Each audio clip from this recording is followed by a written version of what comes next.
Hey guys, Drifter here. Today I want to do something different on my channel. I want to talk about a movie that I saw recently, which was Oculus. It's a horror movie starring Starbuck and a bunch of other people that I don't really recognize, and it's about a haunted mirror or a demon-possessed mirror of some kind. And while I don't think the characters in the movie made the brightest of decisions, I think the enemy that they faced was so insanely strong and powerful that it would be nearly impossible to defeat anyway. And I kind of wanted to poke holes in what they did in the movie and offer an alternative plan on how to defeat the demon in the mirror. And this is actually an extremely powerful kind of enemy because it can control the things that you see and hear, and it can make you hallucinate and lose track of your surroundings in a variety of different ways, and it makes it the most dangerous kind of enemy imaginable, kind of like Aizen from Bleach. But we're not talking about Bleach today. We're going to put Aizen away. We might break him out later. But if you don't know what you're looking at, what you're hearing, what you're seeing, what you're feeling, it's extremely difficult to fight anything. So we're going to talk about the monster or the demon in question just a little bit, and then I'm going to talk about how to defeat something so strong. So in the movie, the characters experience this thing as during their childhood. It kills both of their parents, and they manage to barely survive, but they experience what the mirror is capable of. So using only the information that they know about the mirror from childhood, I'm going to explain the powers. It has the power to cause visual hallucinations, and the little mirror that you're seeing in paint right now is, I grabbed it off of IKEA. If you want to buy that creepy mirror, you can just buy it from IKEA. And my paint drawings are free. You can hang those up anywhere in your house. But it causes visual hallucinations. Anything you see is suspect. That means that you don't know what room you're in, you don't know who you're looking at, you don't know where the mirror is, you don't know where anything is around you visually. It also is known to cause auditory hallucinations. It can make you hear voices, it can make you hear crashes, bangs, drops, growling, screams, it can imitate phone calls, all sorts of different things like that. So you can you can just have a conversation with somebody, and you can have a conversation with somebody that's not actually there because you're visually and auditory hallucinating. And it also has some sort of textual or sense or like feel hallucinations. These apparently are weaker, and pain, like really sharp biting pain, has a tendency to break people out of it, but it can also make you feel things. So if like the phone rings and you pick it up, you feel the phone that you're picking up in your hand and you're talking, but really you could be holding a cardboard box or something like that. They also know from the possession of their mother that it can possess people, that prolonged exposure causes some sort of mental degradation and possession and that sort of thing, which is why they try to hydrate and eat and keep healthy throughout the movie. And they also know that it defends itself from attacks. You can't just walk up to the mirror and smack it with a hammer. They tried this. If the mirror is the webcam right now, they would swing, and it would use the visual, auditory, and textual hallucinations to make you miss wildly to one side or the other, so you would miss the mirror and never actually hit it. They tried throwing things at it, etc., etc. So you can't just walk up and smack it. It can also read minds. The mirror has the ability to know exactly what you're thinking almost all the time, at least as far as we can tell. It can prey on your inner fears, your weaknesses. It knows things from your past, how to humiliate you. It can really get inside your head, and it knows your thinking. It's also aware of its own surroundings. The mirror is not deaf, dumb, and blind and seeing only through your eyes. It can see the surroundings in general and understand where it's at. That's important later. It also has the ability to manipulate electronic objects, cameras, cell phones, electricity, pretty much anything electronic or modern or not purely mechanical. It has the ability to manipulate. It can do all sorts of weird things to those, so that's really bad. And lastly, it drains life force. Like, this thing apparently eats people, soul, spiritual energy, whatever, doesn't really matter. It kills plants really fast, animals a little bit slower, and lastly people after prolonged exposure. We're looking at like an old school like hierarchy of beings, where we used to think that rocks were on the bottom, and then the plants, and then the little animals, then the big ones, and humans, and angels, and God. Like, going, you can research all that old school kind of stuff, but like the more life force or energy you have, the longer you would last. Most of those powers are minor, except for the first four. Those are really important. What you see, hear, feel, and even think cannot be trusted. Those are four major powers that are very, very dangerous. However, the mirror also has some weaknesses. Now, these are also weaknesses that the main characters of the movie, their brilliant decisions notwithstanding, know from childhood. These are some things that they have kind of planned out and understood. The number one weakness is that the mirror is physically bound in the form of a mirror. The demon, the ghost, the monster, the bad thing, whatever, it's trapped in the mirror. It can't escape no matter what it wants to do. It's stuck there, and it's seemingly unwilling to move / defend itself in a physical kind of way. Like, it'll move you, it'll make you do things, but like, it can't make itself levitate or hover or, you know, fly away or just kind of block things. It's not a mobile object, and it also has some sort of desire to not be destroyed. Like it doesn't like being touched, it doesn't like being hit, it takes physical damage. Like you can crack it and break it if you could touch it. That's a conversation for later. But the monster seems to be physically bound to the object, or spiritually bound to the object. And lastly, and this is an unusual one, it cannot articulate human speech very well or new messages. It takes a very long time for it to come up with something new. So if you were talking to a fake speaking partner or a fake person on the other end of the phone, the lines would repeat after a little while because it's not a human. It doesn't do human language. It can't articulate like we can. So there is the ability, maybe you could figure out that you were talking to something other than a person. And there's also a handful of unknowns that we need to address, and these will be very important in the actual demon slaying plan. We do not know the range of effect. We have no idea how far away the mirror works. Like if it's 20 feet, 3 feet, same room, 100 yards, 300 yards, 20 miles, whole Earth. We don't actually know the range of effect of this demon. It's complete unknown. We don't know if it can control you if you're out of range or not. That's another very big unknown. Like, if you see it once, was it work on you forever? Kind of like, say, Aizen, when you see his Bankai once, he can fool you with it forever until the end of time, which is what made him such a dangerous enemy. Or if when you leave the range, whatever that range might be, if you're back to controlling yourself.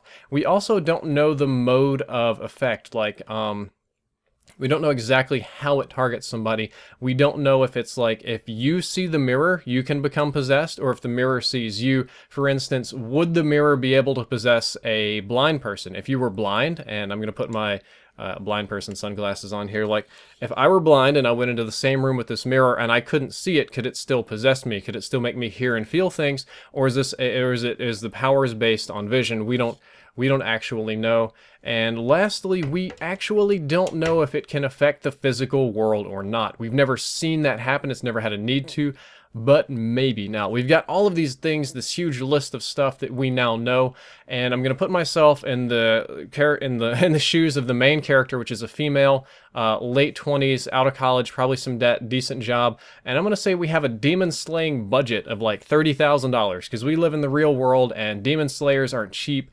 Blades kind of expensive, priests don't like to deal with this kind of stuff, and we're not just going to nuke the thing. That can't happen. So, and there are two scenarios in which we instantly lose. There are two in-game scenarios that we just can't win. Number one is that if you have any exposure to the mirror whatsoever in your lifetime, it can exert infinite control over you. It's as if it's constantly linked to your brain somehow, and even though you're on the other side of the planet, it can still make you think and do crazy things. You've lost at that point. There's nothing you can do about it. And number two is if the mirror is somehow vastly powerful in the physical world, like if it actually can move or hover and fly and like defend itself from bullets or whatever, well then we're blowed up. We can't do anything. But these don't seem to be the case. Getting a lot of stuff out of the way before we actually get to the plan, but there are four simple solutions that will not work for various reasons.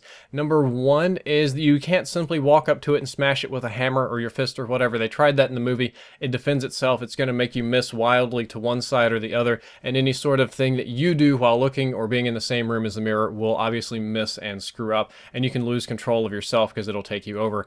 Number two, you can't hire somebody else to do this for you in the same way that you can't do it yourself. The mirror can read minds. It knows what's going on. If you hire the handyman to accidentally drop it, it won't let that happen. Lastly, you can't destroy it from far away. I can't go back and sit with a sniper rifle and just snipe at the mirror, because I don't know if it controls me via sight or not. Like if I scope in on it and I see it, well, too bad, now I'm mind controlled. Well, that really sucks. And number four is you can't set a physical trap. Now this is the complicated one. If you set a physical trap, the mirror will use its powers to read the minds of the people setting the trap or setting it up. So like, let's say you hire a crew to build this trap and then bring it into the trap. Once the crew comes in contact with the mirror can read their minds. It will know that it's going to be moved to a trap and it's going to prevent that. So you can't do that either. So there's a lot of things we can't do.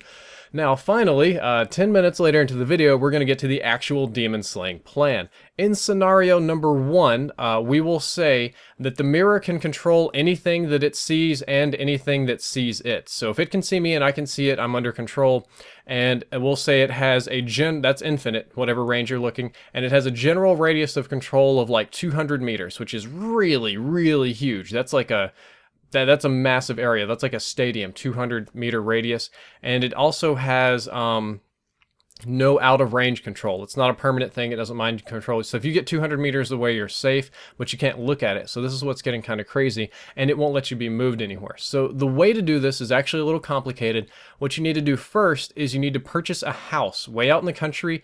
It could actually be a small trailer, but I think a house would be more important because it'll be more believable. You have to furnish this house. You have to make it look lived in.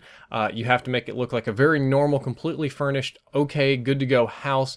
Even if that's most of your demon slaying budget here, even cheap, you know, like Big Lots, Walmart furniture, whatever. It has to look like a normal house.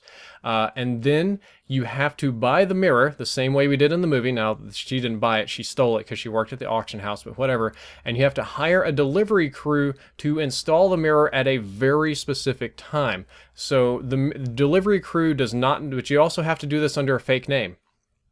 You can't use your own name. So use a fake name or a holding company. You purchase this mirror using a fake name. Use your fake name, probably a phone call to talk to the delivery crew and tell them to take it somewhere and install it at a very specific time. The delivery crew comes to pick up the mirror. The mirror can read their minds and it knows, okay, some eccentric rich guy has bought me and they're taking me to this new house at 2 p.m. and there's no sort of known threats here. The delivery crew doesn't know what's happening and they don't know who you are because remember, you've had previous exposure to this.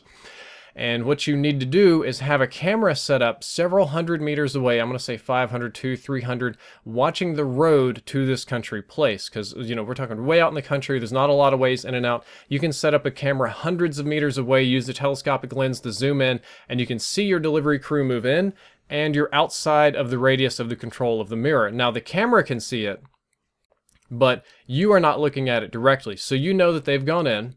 They're going to go and they're going to install it, and then you can watch them come back out through the camera. Now, you're not looking at the mirror or anything. There's no direct eye contact even through the digital trends. No, so you know your crew is left, and you can also maybe call the crew and talk to all of them and make sure that they're left because you saw a car come out. Somebody had to do that, and you can talk to them individually.